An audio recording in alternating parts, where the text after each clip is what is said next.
Маленького Исмаила в последнее время мучает высокая чувствительность к свету, а иногда головные боли. Чтобы выяснить причину, мальчика обследуют с помощью тонометра. Так врачи за несколько минут измеряют глазное давление. Мы проходили по этим глазному конъюнктивиту.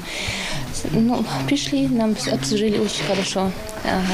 Измерили глазное давление ребенку, посмотрели, выписали лечение нам. Через 10 дней сказали вылечиться и подойти. И в целом я очень довольна. Потому что сказать, что я в очереди простояла, не сказать. Было все очень хорошо, нас позвали, осмотрели ребенка.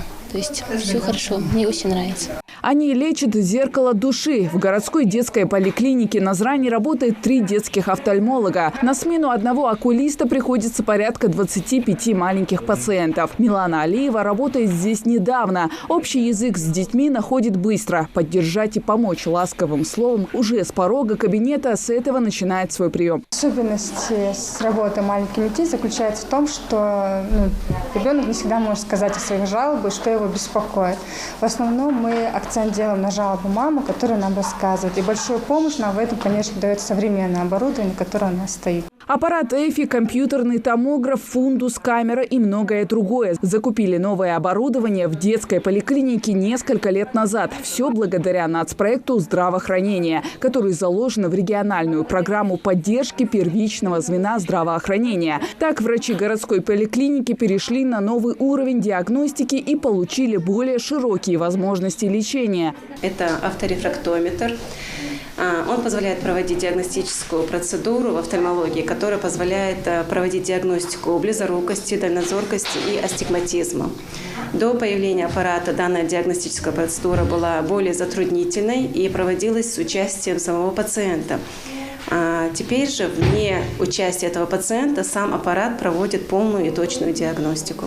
Здесь также есть и пневматический тонометр. Он измеряет внутриглазное давление без какого-либо контакта с устройством, с помощью воздуха. Ребенку нужно просто сфокусировать взгляд на одной точке, а дальше аппарат локализует глаз и делает снимки. Процедура быстрая, а главное для пациентов безболезненная. Глаза – один из самых уязвимых органов к травмам, к разным физическим, химическим воздействиям и инфекциям. А за последние 15 лет, по данным Минздрава, число таких больных возросло в 1,5 раза. Больше контингент бывает пациентов с нарушением рефракции, то есть миопия, близорукость, либо дальнозоркость. А также большое количество приходит с косоглазиями. Есть врожденные, есть приобретенные косоглазия.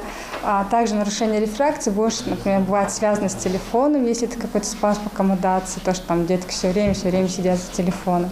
Они помогают дольше и ярче видеть окружающий мир. Отмечают свой профессиональный праздник окулисты 8 августа, в день рождения известного российского офтальмолога Святослава Федорова. Но праздновать офтальмологам некогда. Впереди дня у них осмотр нескольких десятков маленьких пациентов. Хава Газикова, Мухаммад Белакиев. Новости 24.